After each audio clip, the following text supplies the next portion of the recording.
In today's video, I'm going to teach you how to interpret outgoing email logs in Salesforce. Understanding these logs can be incredibly valuable when it comes to ensuring effective communication and diagnosing any potential issues. So, let's dive in and walk through the process step by step.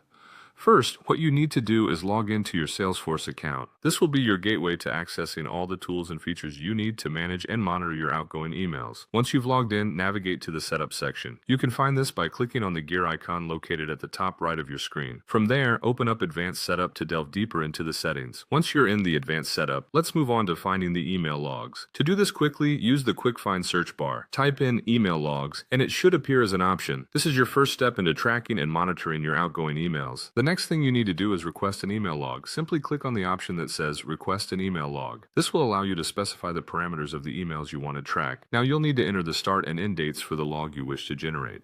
It's important to note that you can choose a date range of up to 30 days max. This time frame ensures you're able to capture enough data to analyze without overwhelming the system. You also have the option to enter specific email addresses to track. This step is optional but can be immensely helpful if you're looking to monitor particular exchanges or individuals.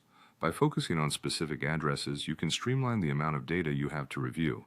Once you've defined the parameters, Salesforce will generate a CSV file for you. This log will contain all the relevant details about the emails sent during your specified time frame. Now, open the CSV file. Within it, you'll find several columns, each providing crucial insights. The event type column will tell you whether an email was sent, delivered, bounced, deferred, and more. Pay attention to this to understand the journey of your email. The status column informs you whether each attempt was a success or a failure.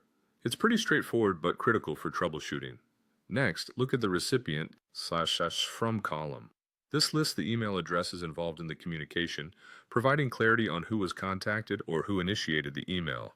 Additionally, the message ID and time columns will give you a unique identifier for each email and the exact timestamp it was processed. All this data in your log serves a purpose. Use it to troubleshoot any delivery issues, resolving bounces, or uncovering potential spam blocks hampering your emails.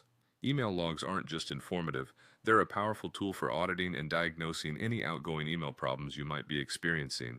By following these steps, you'll be able to proactively manage your email communications with greater efficiency.